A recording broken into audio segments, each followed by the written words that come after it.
What's up, guys? ZAN for Forward Progress Madden. And the moment is finally here. You guys have asked for it for months on end. I'm going to bring it to you.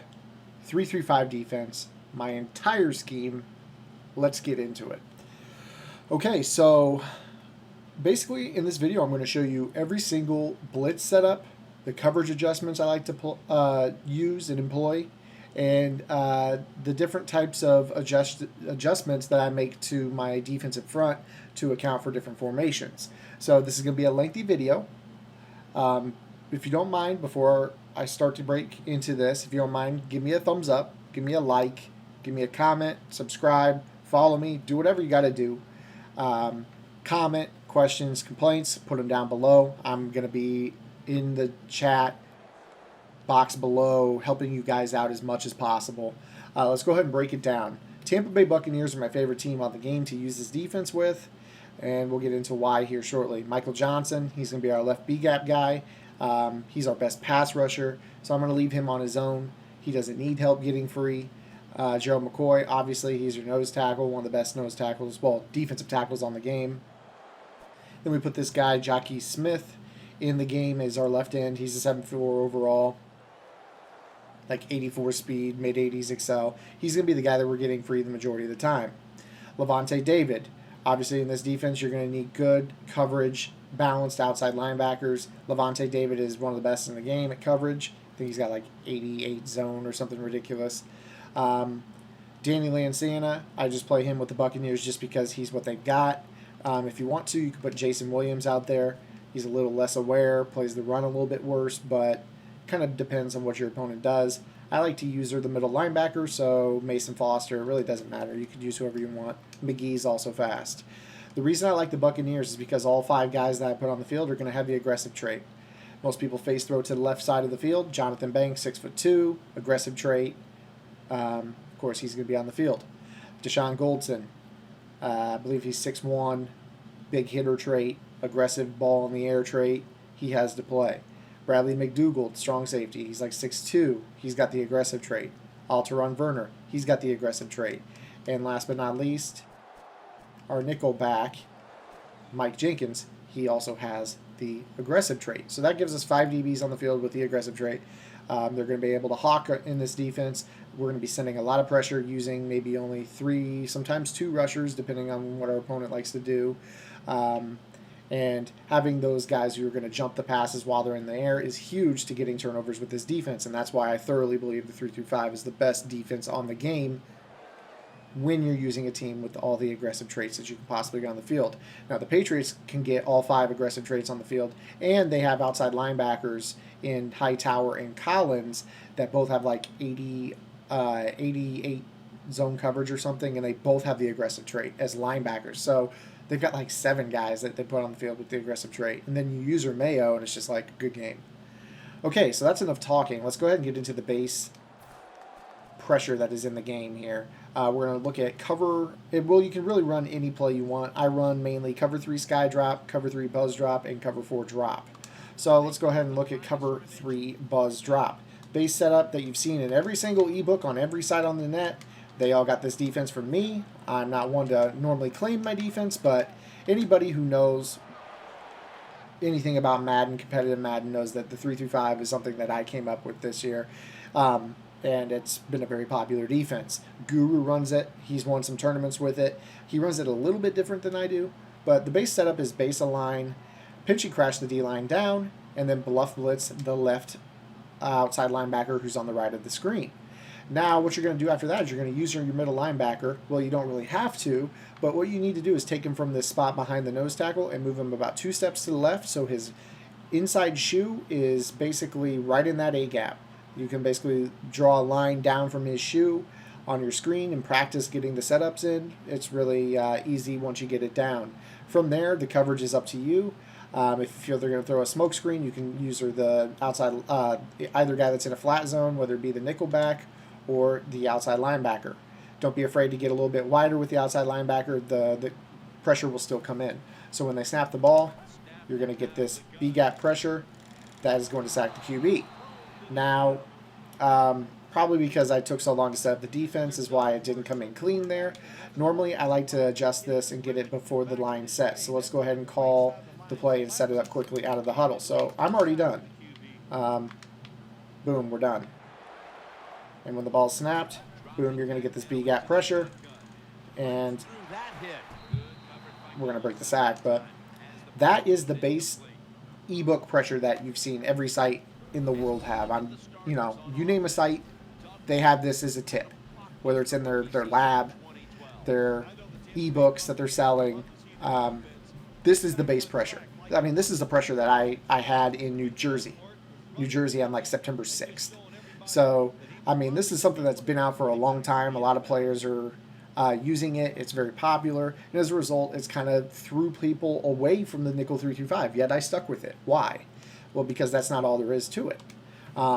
You can get other pressures. So I showed you the base pressure, and that works from any call in the 3-3-5, whether it be man zone, zone blitz, whatever. But there are other pressures in the 3-3-5 that work as well, and they all work the same way. You're going to put this middle linebacker to the left of the center, and then what you can do is you can global blitz this left outside linebacker and move him down to the left until his angle changes.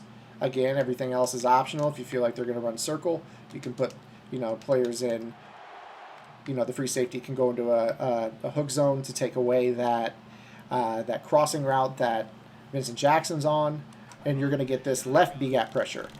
So what do I like to do then? What I like to end up doing is mixing up my pressures by giving this same look every single down, whether or not I want to send the left B-gap.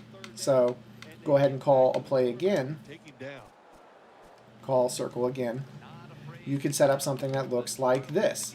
Going for it on 4th down. Herons is a receiver in the boom.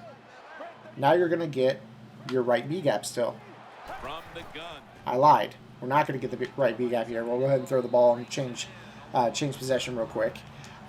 Make sure you are pressing when you run this. Go ahead and call it again. I got the same offense and the same defense, so when we turn the ball over on downs, all I got to do is switch the controllers. All you have to do is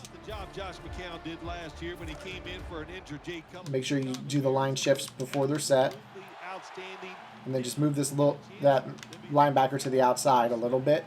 When you're bluffing it, nobody's really going to notice that the linebacker is that far out. You can still get that pressure right down the B gap. Easy pressure. I mean, you're only sending 3 guys. And realistically, we can go back and I'll show you that you don't even have to send 3. If you know your opponent is going to throw the ball, you can get away with sending 2 with the 3 if you count a bluff blitzer. So let's go ahead and set it up again. I'll call timeout because I forgot I switched controllers. And this time we'll run, let's go ahead and run cover 3 cloud drop just to show you that any play works. Following that timeout, defense back out. Baseline press, pinch and crash the line down, move your linebacker to the left, bluff blitz. Now, you're sending 4 guys if you count your bluff blitzer. 1, 2, 3, and 4. Now, the weak side defensive end does not matter. You can put him into whatever you want. You can put him into a man coverage assignment on the slot, or the outside receiver. You can put him into a purple if you want. You can put him into a flat and then maybe put your nickel back into a hook.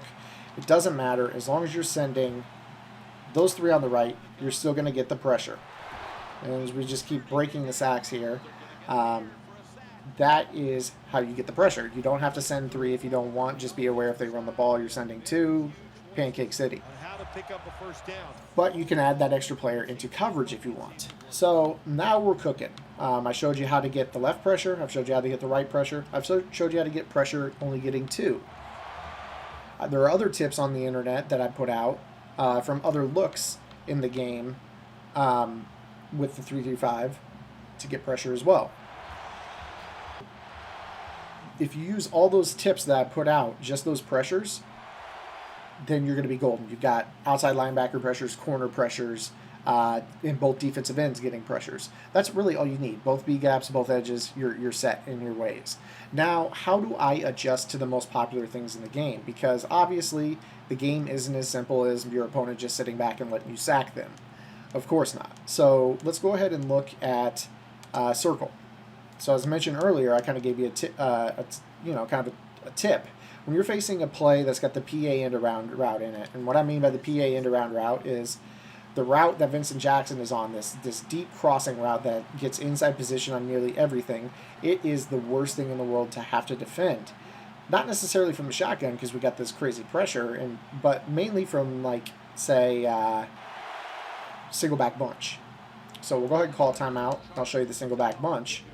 The best way to take away that route is to make an adjustment out of cover 4. So we'll go ahead and run single back bunch. If they have it. I don't know if they do. Actually, they don't. I apologize. But we'll stick with the route in circle. So best thing to do is to come out and cover 4 drops, set up your pressure, however you want to do it. And then the side that you know they have the route on, you're going to put that free safety into a hook zone. And what he's going to do is drop right down into that area. And what I typically like to do is if I take a player that's a safety and put him in a hook zone, I will take either the nickelback or the outside linebacker and put him into a deep zone to replace the route. So in this case, I'm worried about getting beat to the inside. So I wouldn't necessarily put Jenkins in a deep zone. I'd put David in a deep zone, just so he's dropping in that area of the route that Jackson is on. So I'm going to go ahead and pick up my pressure here. And now I'm going to show you. See, you can't really throw this route, this PA end around route, because you've got guys in the area. And to be honest with you, I did not get a good throw there. I actually want to run that again because I probably could have completed that. Let's go ahead and run that again. Go to recent plays. Cover 4 drop. I'm going to go ahead and set up the play again real quick. Boom, we're done. And what I like to do is if I feel like they're running this PA end around route, I will play underneath coverage to really jump my free safety into that area of Vincent Jackson. And then maybe I'll do a spotlight. So I'll hit Y, A, pulls up the receiver icons. Then I'll hit Vincent Jackson, X, and then A to spotlight him. What that's really going to do is put all my zones in the area and pay close attention to Vincent Jackson. So now I can't throw that route. You see how I threw that hot and 4 players went and jumped that route? That's a combination of me doing the spotlight, me playing the underneath coverage, and all of them having the aggressive trait. So the aggressive trait is one of the biggest parts of the game to actually getting your players to do what you want when you put them into a zone coverage. I like it when you play a coverage or you make an adjustment and you're rewarded for it like that right there. But the problem is if you don't have the aggressive trait, sometimes they don't do what you want them to do. So the aggressive trait really dictates what teams I use in the game. I'm talking Patriots, Buccaneers, Chargers. The teams that have 3 or 4 DBs with the aggressive trait and maybe even a linebacker. So that was stopping the PA end around route. That's going to work from both, whether they're in shotgun or they're in single back. Just know the side of the field that the route is on. Put that safety in cover 4, put him on a hook zone, play underneath, and maybe if that all fails, then spotlight the receiver. But just putting the player on the hook zone and then playing underneath coverage should be more than enough to jump that route, swat it down, if not pick it off. So what is the next thing that gives you people trouble? Well, 0-1 traps.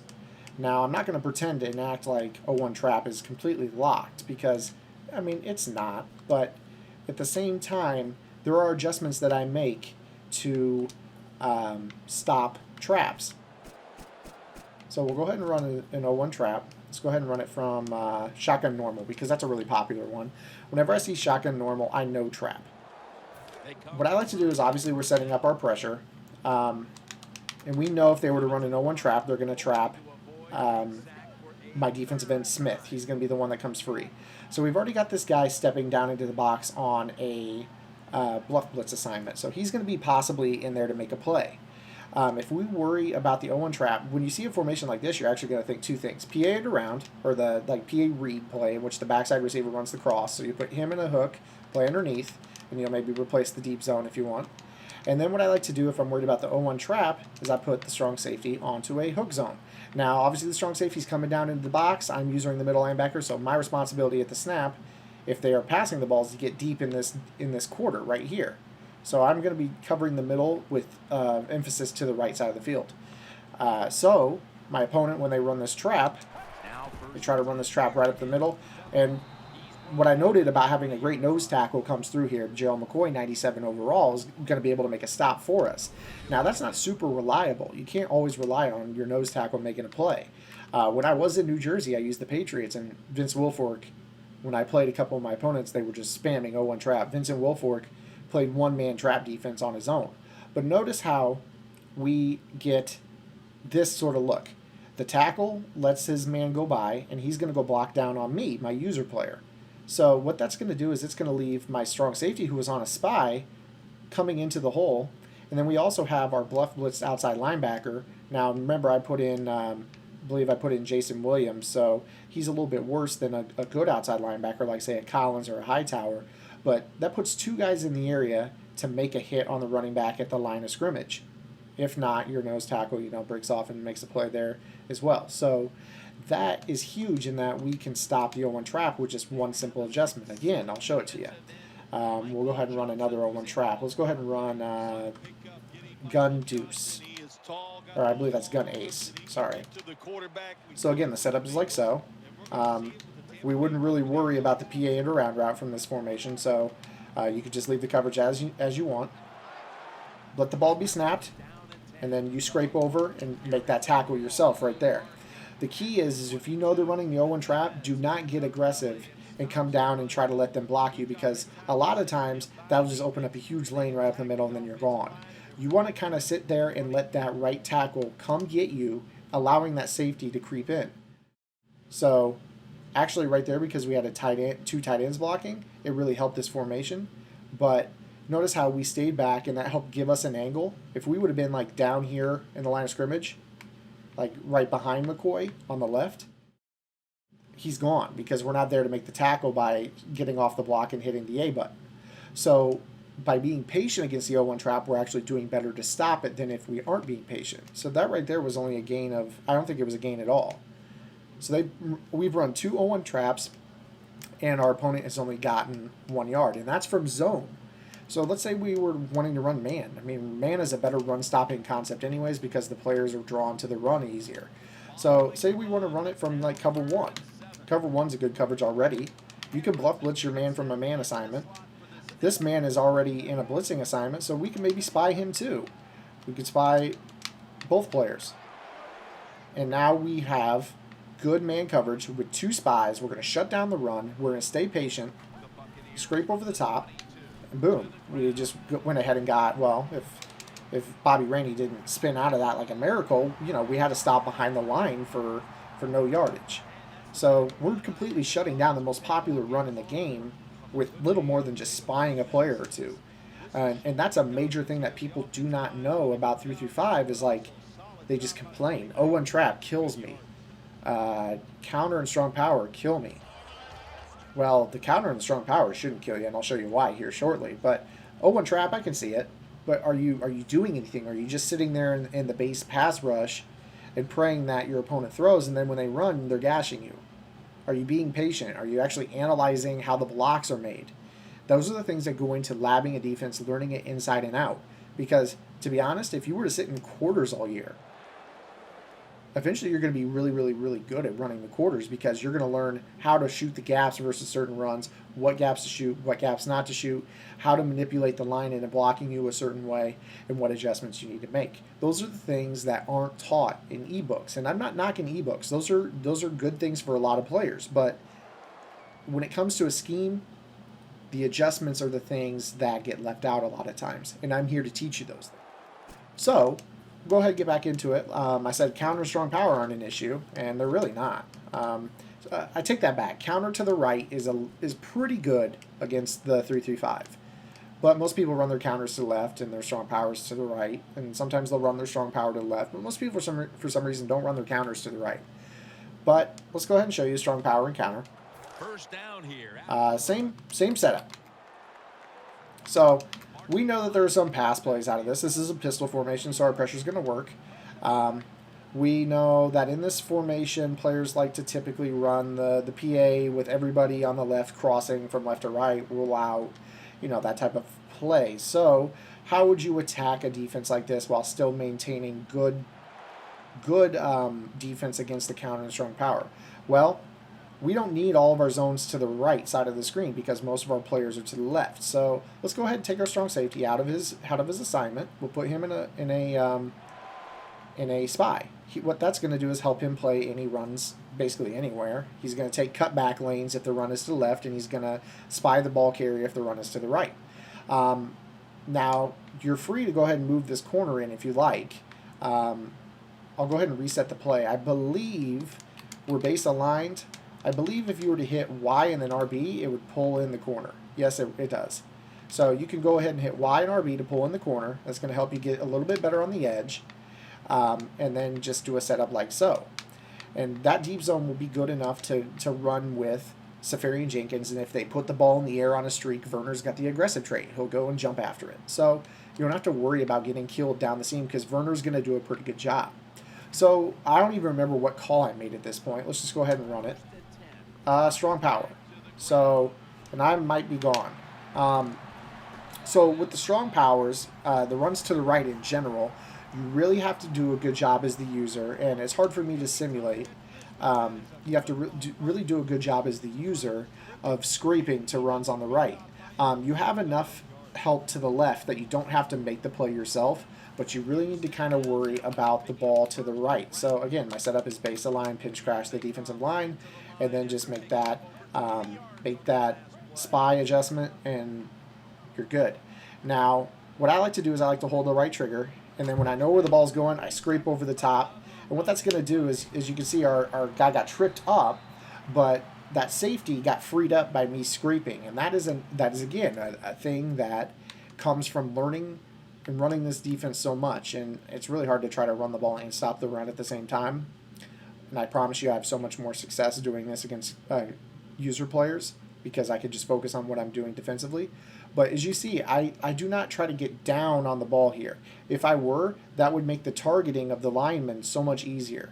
What I do is I scrape, and it's going to give me the potential to free up that strong safety to make the play on the run. Now, also notice that I had pretty good pursuit in Levante David. I could have clicked on and done the A tapping and stopped him for no gain, but I was also running the ball at the same time. So that's the importance of having the pretty good outside linebackers in this scheme. Now, like I said, with the counter and the strong power, we're going to be eventually, they'll be able to run it a couple times on you, but really what we're going to see is we're going to notice that the angles of the defensive line are in tight. So they're making the blocks one-on-one right there in tight, and you're going to be able to, at times, click on and do some A-tackling with them. So we'll go ahead and run another play here. This time I'll run like cover 3 sky drop because I won't go ahead and put the safety into a spy. We'll just let him shoot his contain to the right, or his flat to the right. But notice how, I have no idea what I did there. I was actually using the defense, but the computer turned around the ball carrier. But notice that the cover 3 sky drop with the safety in the flat zone jumps him into the box and kind of frees up that corner. So if you don't have that corner in tight by doing the alignment, it does allow you to get more stops. You actually get a lot of hit sticks with this, with clicking onto that corner and making hit sticks. So you don't always have to hit the Y right, and if it works better for you, by all means, don't man align it. So we'll go back. Now we're going to start running the counter. We run the power like several times. Again, we just hit that spy with that safety, and we'll take a look. Really, the counter is pretty hard to run right there because you have to get outside of several players, namely the outside linebacker, the defensive end, and the nickelback, and they all have one-on-one blocking for the most part. So as you can see, you got the one-on-one blocking. You've got pretty much nowhere to run. With the momentum the way it is in this game, this lane right here is impossible to hit. and it's going to be pretty hard to hit this hole too. Not to mention you've got the safeties hawking over, taking away cutback lanes. So pretty good in terms of really stretching out these runs. You're going to do a lot better job establishing a good front against counters and powers with the 3-5 than you will with some of the other 3-4 sets or even like the 4-6. I watched so many tournament games this year and wondered how the hell players got gashed by counters and powers. And I had a lot of players. Notice I didn't use her on this play either on defense. And I had a lot of players ask me how the hell I was able to stop the run with 3-5. And really just these adjustments I make, spying a safety every once in a while, and then just really knowing how to scrape. I never really try to directly attack pistol formations down the middle because most players don't really run dives. So I always try to scrape over the top to the side of the run and make the plays myself. So really we had like 4 guys in the area here. 1, 2, safeties 3 and 4. Then we got the nickel or the outside corner who got off his block. And if we were to add our other guy into play, that's going to be 5 or 6. So by just knowing where to shoot the gaps or how to scrape, you're going to be doing fine with this defense. So I really just ran power counter. Now we're 4th and 1. And that's not really an all-out, sell-out run defense. If he were to run a traditional pass from pistol, so like say, let's just call one of the more popular pass plays from pistol. Let's say a lot of players run. Well, the PA plays aren't going to be able. You're not going to be able to get the pressure against the PA plays.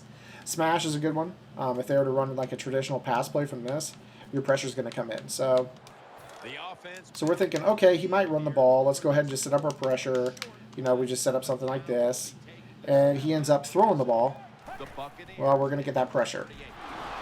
So we're running a pass defense, but reacting to the run really well from this. And that's going to be enough to stop a lot of players who just rely on counters and powers. It's mainly the ones that mix in like the rollout PA plays from pistol that'll give you a little bit of trouble. And for those people, that's where I go to the cat blitz plays. So I'll go ahead and show you right here. Like PAFL stretch is a rollout play. So typically what I do in my game plan is if I suspect the rollout, I do have this play in my audibles. It's my right bumper audible because right bumper court, like for me, when I think about it, right bumper, it's a right blitz, RB. So cat blitz 2 rolls my right blitz. Because my other plays are right B gap, but it's not really a blitz. I'm only sending 3 or 2. But if I want to send extra guys, I'll set up my pressure the exact same way. Then I'll pass commit. And what I'll actually do is I'll man up the linebacker on somebody, or I may just put him in like a hook zone or a deep zone. Really, it doesn't matter. Like if it's somebody who's on a crossing route, I typically will put him on somebody back on the left side. And then what I do as the user is I'm just going to scrape with the quarterback and kind of flow to the right. And I'm not going to be able to do this here. But with this pass commit, when they end up rolling out, 1st and 10. They're going to roll right out into this blitzing corner. And the problem is that PA, that screen sucks in, and they can't really see that corner coming off the edge until it's too late. Like they pull out of the play action, start to roll, and boom, just like that, they're going to hit that sack fumble. I attack PA end around in very much the same fashion. If you're afraid to attack PA end around in that fashion, the best thing I can suggest is, I'm going to try to simulate PA end around here. The best thing you can possibly do is to maybe run a cover 4. And obviously under center, you're not going to get gap pressure. So pretend this is PA end around from under center. What I like to typically do is, obviously we know that PA end around, the backside route is on the end around. So we put our free safety into that hook that I said, maybe replace him with a deep zone somewhere. And then what I like to do is, since they're under center, we're conceding the fact that the pressure's not going to get in. We're going to go ahead and do a QB contain. And we're not going to shift our line down, because with this splits of our, these guys are actually in, let's see, they'd be in seven techniques. That's just outside the tackles, because head up on the tackle would be a 6 technique. So this would be a 7 on both sides. They're going to get one-on-ones. And when you try to roll out, I'll try to simulate this the best I can. P end around is basically flat, streak, and corner on the same side of the field, and it's used to suck down the corner so you can dump the corner route behind it, or the short route in the flat. So as you notice, like we try to roll out, notice how we got this cover 4, and it does a pretty good job at playing that corner route. That's because the outside quarter in the cover 4 has nothing to cover deep. He's got inside help with the safety. He's going to drop with the seam, just like PA and around. And that cover 4 is going to do a good job at taking away that corner. And then you've got the outside linebacker playing underneath to the flat man. So plus you're going to do a much better job at containing. So what I did here is I simulated that tight end blocking. So what this would basically be is, you know, the running back in the flat and PA and around. Then you got the corner, and then you got the streak with the tight end helping on the double team. So notice that they block the tight end. They do actually have the ability to roll out, but everything is still covered. Notice you got the flat helped, you got the corner covered, and you got the deep ball down the seam covered. And then you actually have like 3 guys. Like if this were the PA end around route on the backside on the deep cross, you've got 3 guys covering that. So those are taken away. And then you is the middle linebacker, you know, would spy the quarterback on that case. So I'm not usering, but you would go attack the quarterback because he's got nowhere to go with this ball. You've got 2 guys covering 2 guys over here, 1 guy covering 1 deep. You just go play the quarterback out of that cover 4. So that's really all there is to this defense, is just knowing what formations have end around routes, what formations have traps, how to defend the PA end around route, how to defend a trap with your adjustments, and then knowing what the base, you know, just base the line, pinch crash the line, bluff blitz. If you want to bring the pressure off the left, you global blitz and move him out till his angle changes. Always put that middle linebacker in that spot.